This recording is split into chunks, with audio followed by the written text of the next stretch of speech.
Je vais vous parler aujourd'hui du vent.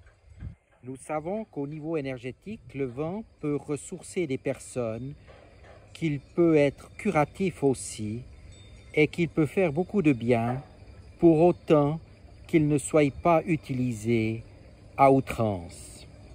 Maintenant, qu'en est-il au niveau symbolique? Le vent est en fait de l'air en mouvement.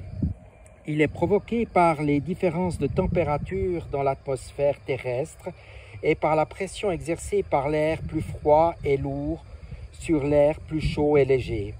Bien qu'invisible, il nous affecte en suscitant des sensations d'une diversité remarquable.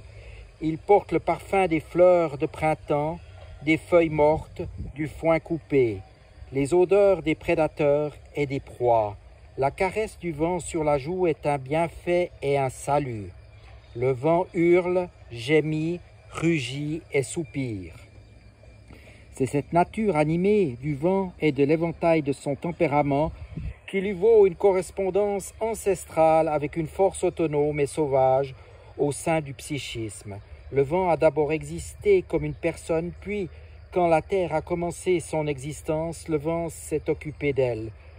Totalement indépendant de notre volonté et de notre contrôle, le vent évoque un esprit de génération, d'inspiration et d'extase religieuse, invincible, invisible, mais ressentie. Un autre serpent à plumes était l'incarnation du vent, représentant la fertilisation du maïs, ainsi que les mystères de la mort et de la renaissance.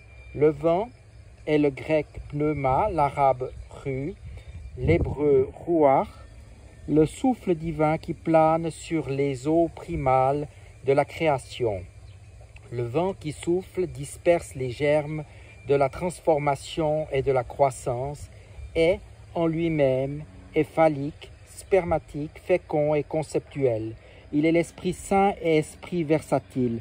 C'est la ruée de l'attraction, le vinculum ou le lien qui nous rassemble. Nous projetons sur le vent le facteur imprévisible qui nous anime et nous porte. Tantôt il dirige notre course, tantôt il nous force à en changer. À son départ de Troie, le héros Ulysse reçut en présence de bons vents qui le ramenèrent chez lui, mais ses marins commirent l'erreur de libérer les mauvais vents retenus dans une sacoche en cuir, provoquant 20 ans d'errance. Les vents gonflent nos voiles, même la plus petite brise est bienvenue car le calme plat nous rend vulnérables au chant des sirènes. Le marin expérimenté sait dans quelle direction souffle le vent, sa vitesse et sa pression, comment se déplacer avec lui ou contre lui et comment rester à flot. Il y a de mauvais vents qui annoncent un malheur, un esprit d'incohérence ou même la folie.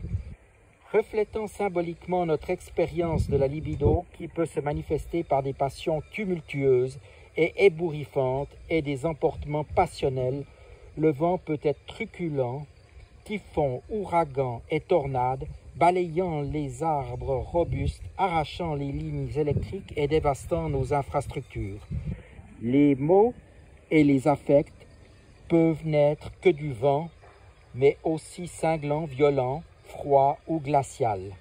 Le vent est toutes ces choses, doux, berçant, fougueux, impétueux. Il nous atteint, nous entoure, nous traverse. Il souffle bellement. C'est ça le vent, c'est une personne, disent-ils.